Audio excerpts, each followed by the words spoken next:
Our top story this morning, though, President Moon Jae-in is demanding officials deal with Washington's unfair trade measures, even floating the possibility of taking the matter to the World Trade Organization. His remarks come as the Trump administration mulls slapping hefty import tariffs on South Korean steel, which it says is being dumped on the American market. Our chief Cheongwadae correspondent Moon Connyoung starts us off. Be bold and resolute in dealing with unreasonable trade protectionism.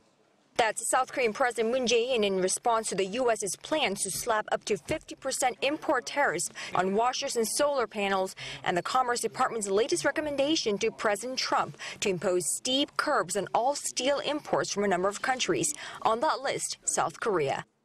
At a weekly meeting with its top aides on Monday, the South Korean president kicked off the first workday following a long holiday weekend on a stern note against Washington's move to protect its manufacturers.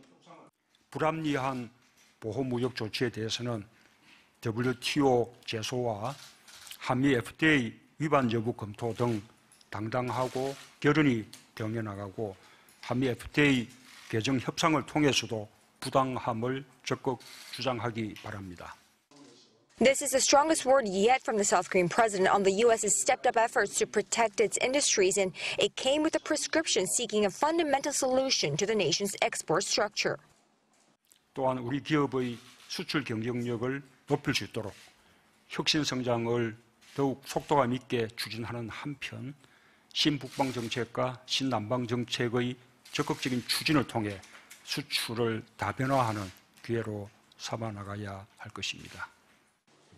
The new northern and southern policies or strategies introduced by South Korea's Moon Jae-in administration aimed at expanding economic cooperation and exchanges with nations to the north, Russia and Eurasian economies, and to the south, linking South Korea, Southeast Asian nations, all the way to India.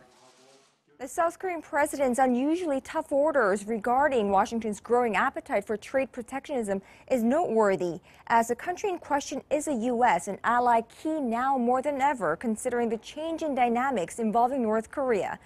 The Blue House, however, drew a clear line between security and trade affairs, saying the president is adamant on keeping the two issues separate. Moon Connyoung, Arirang News, the Blue House.